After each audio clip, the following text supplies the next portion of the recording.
Ring 4, November 22nd. Watch only on DAZN. This is Charlie Parsons for the Stomping Ground, live and available on DAZN.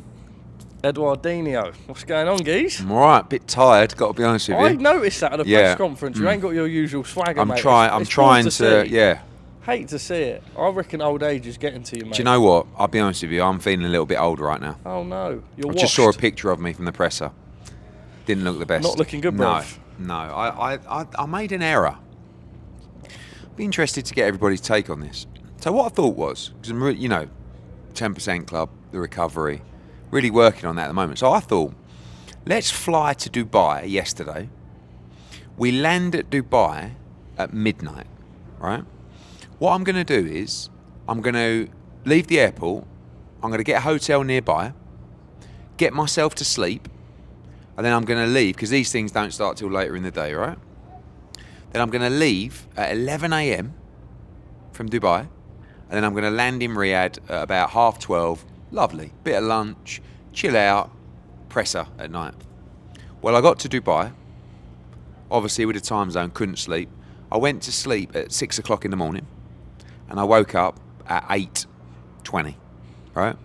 Then got myself to Dubai airport, got a little shuttle bus actually from the hotel. You didn't. I did. You did. I Why? did. I don't know. Just they said there's a shuttle bus that goes. Do these things to humble yourself? No, but I just don't even really think about it. I just get on, get to the airport, 3-hour delay to Riyadh. Now, was that the right thing to do? Is that why you were on the plane? What? The delay? No, before I boarded. Oh. Now, should I have just gone all the way to Riyadh last night? But I wouldn't have got to Riyadh till 4 o'clock in the morning. But once I got there, I could have gone to sleep and woke up at 2.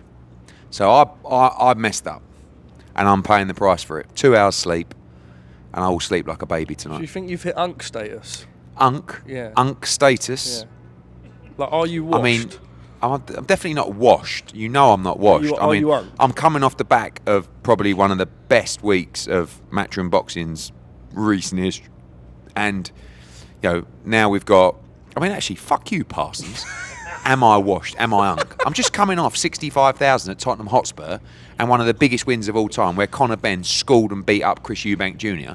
Then I've flown out to Riyadh, right, for a massive ring card. Bam is about to unify again. Anthony Joshua's got a press conference tomorrow for a career high payday to smash up Jake Paul.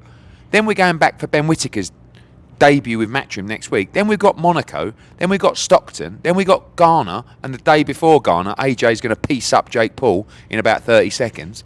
No, I'm not washed up, you tosspot. Good to know that comment didn't rattle you then. Yeah. We are here for Ring 4, Night of the Champions. Quick preview of the card. Haney Norman. It's a massive card. Yeah, I think, how many times have we said, well, this is the card of the year, top to bottom, and this is right up there. I mean, let's look at it. Benavidez against Yard. I really like Yard, but I think this is a really, really tough fight for him. I think, like, activity-wise, age-wise, I was seeing, I think Yard's like 34, and Benavidez is 28, whatever he is. He's a great fighter. Haney Norman's really interesting. Like, the reality is, I think Norman's dangerous in this fight, but he's never really beaten anyone. And Devin's beat some great opposition. He's a great fighter. I do lean towards a Devin Haney points victory in that fight.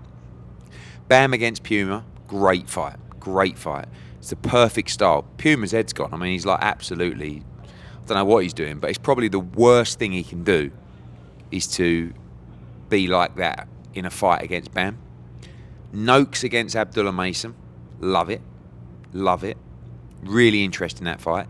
Neither guy have beaten anyone anywhere near world level, really. But both are very talented fighters, and it's a massive fight for both. Obviously behind Sam Noakes in that one. And then Vito Mielecki, is it? And who done about an hour face-off, but really, really good night of boxing. Conor Benn victorious against was he? Chris I didn't know. Eubank. You've not posted about it, mate. No. Numbers have been massive as well. Only Eddie would just pre his Instagram numbers just 24/7. Oh, no, you wouldn't, would you? No, to be fair, I mean, I can't. Yeah, but I'm not washed, and unk. You look washed. Do I? I think I look the minerals. The What? minerals. What a stupid sentence. Yeah. Oh, Joe, shut up. I think Joe Swash. I think Joe. Oh no, I agree. You Hence didn't why even it was a notice that I stupid called him comment. Joe Swash. Joe Squad. I think, Oh, Jesus. I think Joe Pugh, right, is cooler than you. Oh, mate, come on. Joe, can we No, get you know on why? quickly? You know why? Because Joe doesn't like. He's not. Joe couldn't care less. You're so beggy. Look at Joe. Look at him. It's like a cross between Terry Tibbs and Tamar Hassan, right? He's not begging it. You're begging it. I'm not begging No, it. you are. Don't use those words. No, you about are. begging it. Joe is so comfortable in his own skin. Whereas you, did you see yourself on busking in Cirencester the other day doing that rap? Have you seen that yeah, video? I was going to post it last night. Jungle is So, yeah. Anyway, I don't know where we were with it. Where were Jesus we? Christ. What were we saying? Numbers. Oh, Conor Benn. Conor Benn. Oh yeah, forgot all about it. Yeah. Yes, obviously, it was right up there. I mean, obviously Ishmael Davis winning, Jack Catchell winning, Conor Benn winning. It just felt like long overdue, and I was so pleased for Conor. He's put everything into that fight, and it was a beatdown. It was a real beatdown in there. There was a lot of talk about Ryan Garcia. It looks like he's signed to fight Barrios for Yeah. the WBC title in Feb February. 21. What's a realistic next opponent for I Conor mean, we then? could just take the winner of that. I mean, I spoke to Conor today. Obviously, I want to keep him active. The issue is, when you've been in 2 fights like that, obviously, you just want the massive fights. So he's going to want the big money fights. And, you know, there are only certain amount of fights that deliver those kind of paydays. But there are other fights that could give him a world championship. You know, Rolly Romero, Lewis Crocker. You know, you could fight one of those guys and then fight the winner of Barrios against Garcia in a unification. But Conor Benn, who will be here this Saturday, is flying. I mean, he's a superstar of the sport, one of the biggest stars in British boxing. He's a young man. He's got the whole world in front of him. We just got to make sure as a team we make the right decisions moving forward, because he's got a lot of options right now. For me, I'm looking. When I say I'm looking forward, I'm looking to see how he's going to make 147 and how easy that's going to be. Because one thing making it, it's got to perform there as well. So, you know, that's the next step. The science says he can do it, so we shall see if he can do it. And then hopefully we can target a world championship at 147. Frank Warren blasted Chris Eubank Jr. for all the fight week stuff. He called it nonsense around the weight, said that the IBF implement a £10 rehydration clause, and he wasn't sure what all the bravado was about in the build-up. Obviously, you've made your comment, but just kind of, I suppose, hearing that from Frank, does it add to it? Yeah, I mean, Frank's not his biggest fan either, to be fair. But I will say this. I thought Chris Eubank looked great at the weigh-in. Like, the difference between how he looked this time around at the weigh-in and at the ceremonial weigh-in was completely different.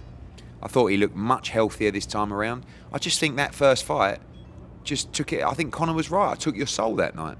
And it was like, you won the battle that night, but you didn't win the war, because that was just, you know, so one-sided, that second fight. And I think it took a lot out of him, that first fight. Respect to Eubank, he's a tough man, but Conor Benn was just the younger, fresher, and much better man. Do you know that the odds for Anthony Joshua versus Jake Paul are the same as David Benavidez versus Anthony Yarde? Really? Shame I can't bet. But So- what's he like? 1 to 10. 1 to 10, yeah. AJ by knockout is 1 to 4. Is it? Is that not like... I mean, Why? Can I ask out of curiosity? Like, not that you're I the don't know. bookies, I don't but know. like, I mean, maybe that line will change, but I don't know what to say. I mean, the fights only end in one way. It's just when. It's like, what does AJ do? If AJ comes out and lights him up, it will be surely over in a minute. In a round. Yeah. But if he just gets behind his jab and beats him up, and by the way, just make one thing very, very, very, very clear. You know, this whole, oh yeah, well, if it's scripted, please stop with that bullshit. One, we would never enter a fight. By the way, that is illegal.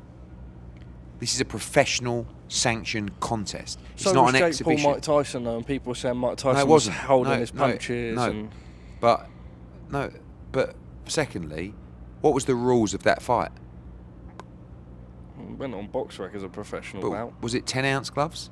Was it 3-minute rounds? Wasn't it 2-minute rounds? 2. So it wasn't a professional contest at all.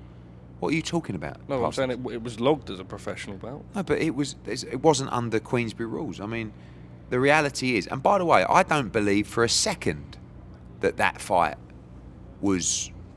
Imagine saying to Mike Tyson, "Yeah, mate, like don't hit me." Like, do you honestly think that Jake Paul or Nikisa would have even the front to say to me, "Right, here's the proposal: 8 rounds, 10-ounce gloves, but you're only allowed to really throw punches from the 4th round." I mean, he's going to go in there and destroy him. That is what he's going to do. He's got to weigh under 245 pounds. Is there anything else you can tell us about any stipulations other than he's literally going to start Jake Paul out? That's it. 8 rounds, 10-ounce gloves, and the weight was set at 245 pounds, but below 245, which it's not easy for AJ. He's been fighting at about 255 lately. But also, we understand, like, there's got to be some kind of disadvantage. Because it's like Father Christmas, as I said, just come down the chimney with a sack load of cash and went, "Hello, AJ, we're going to give you a wonderful Christmas. Here it all is for a little run out in Miami, and after that, you can go and have a couple of days on the beach as well with all your M's and just end this guy's run in boxing." Sweet. Cheerio. Tell a man I want 100 M's. Sorry?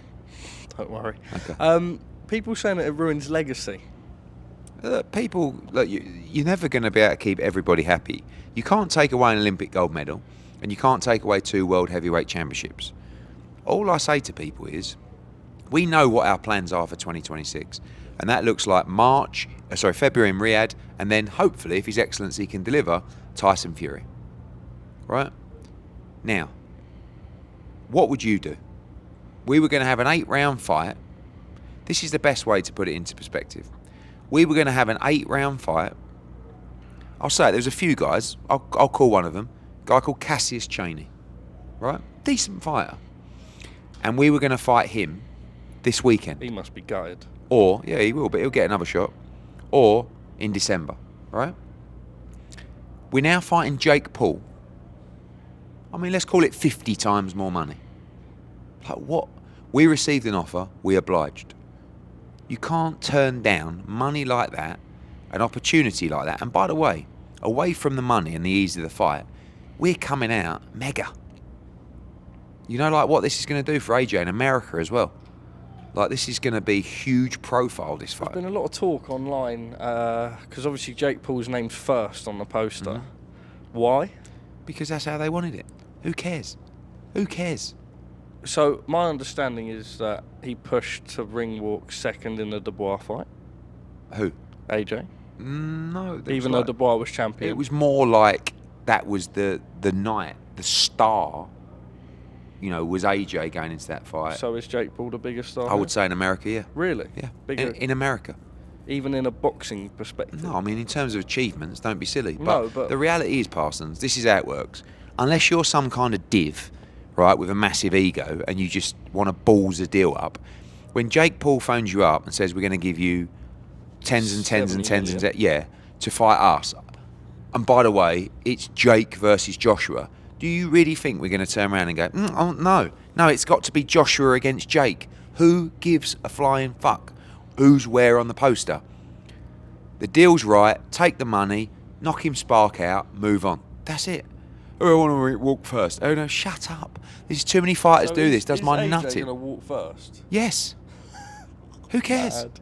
No, it's just mad. We'll walk the night before if they want us to. We'll go in the ring. We'll sleep in the ring if they want. I would like. By the way, this wasn't difficult to convince AJ, this fight.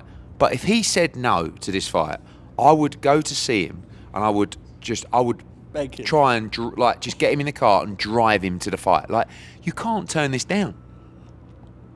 HG seems buzzing. He went on a podcast, I think it was the Boxing Voice, saying, I'm just happy we get to see Jake Paul laid out. Yeah, listen, kind of why he said there was a lot of people that we had to keep, I don't say keep happy, but we had to have conversations with because we respect them. One was DAZN, of course, because they are our official partner, our exclusive partner, and AJ's, and they also understood the opportunity. And the other one was His Excellency. The first thing that I did was I spoke to His Excellency and Dr. Rakan, and I said, we've had this offer, and I think we're negotiating it, but we're going to take it. And I wanted to let you know, I wanted to get your approval. And Turki Al-Sheikh turned around and said, is it a real fight? Because he doesn't like the exhibitions, and nor do I. I said, yes, it is. He went, great.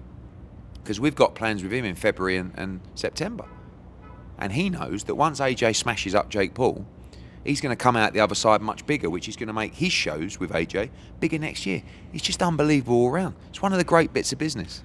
Terence Crawford accepted the fight. Did he? We're hearing online. Well, if you heard it online, it must be true. Well, let's just say hypothetically it is true. There was Well, a I long don't list know, of- but yes, he would accept the fight. I mean, So why do you think he's gone for Anthony Joshua then, Jake? no Paul? idea. Maybe Netflix heard it was AJ and... How do you think AJ will approach tomorrow's press conference? Like no bullshit or like play the game? Yeah, I don't think... No, he Jake won't. Paul's He won't. uploaded He a won't muck dump. around. He won't want to be cringe about it. Have He'll you just, seen some of Jake's build up already? Yeah, Thoughts? it's what you're going to get, It's isn't just it? Jake Paul, yeah. innit? But you just got to laugh and just embrace it. Yeah, it's great. Jake Paul's a great self-promoter, great content creator, whatever you want to call him. But he's had a stinker here. He's made a really bad move. But he's going to get a lot of money. Very quickly, just before we wrap up, this is a comment that we've had a couple of times now, and we want to test just how good of a promoter you really are. But if Eddie Hearn was to promote really mundane, boring things in life, so one of them was I can't drive. So if you had to promote me passing my driving test, we know you can sell ice to the Eskimos in a boxing set. If you had to sell a video or whatever of me passing my driving test, how would you do it? What the fuck do you think I am? A performing seal? No. Yes. Like, that is unbelievable that you think that a man of my calibre, Calibre? you could just sit here and go, oh, yeah. And also, this is like where your head has fallen off. This is what the people have asked for, Eddie. You can't argue with that. The people have not asked. The people have asked that. No, Parsons, the people have not asked for me to sell Yes, you they have. passing your driving. Yes, they have. No, they haven't. Yes, they have. Why has it got to be you? Oh, look, let's they- play they this game. commented it Let's on play my this game, TikTok. Eddie. You've got to sell something. So you could say, 'Cause it sell was a from my photocopier. TikTok, Sell a Edward. No, sell They me. didn't ask that. Your But they didn't TikTok. ask No that. one's interested in your Well, TikTok. 200,000 I've looked at people the are, numbers on Edward. your TikTok. And they're very They're good. nosediving. Are they? Yeah. They're nosediving. You're lying. I'm not. You're lying. I'm not. It's a shame. It's a shame. I'm to not see in the a man's mood head to be a gone. performing seal. Well, tomorrow. And we'll if you try it. think you can be a just performing seal get tomorrow. me to just sit there and go, I, and just like start selling you. I would be passing you- absolutely right. Okay, maybe another time. Not today. You're a prick. Safe. No, I'm not. No, honestly. All right. That was a liberty.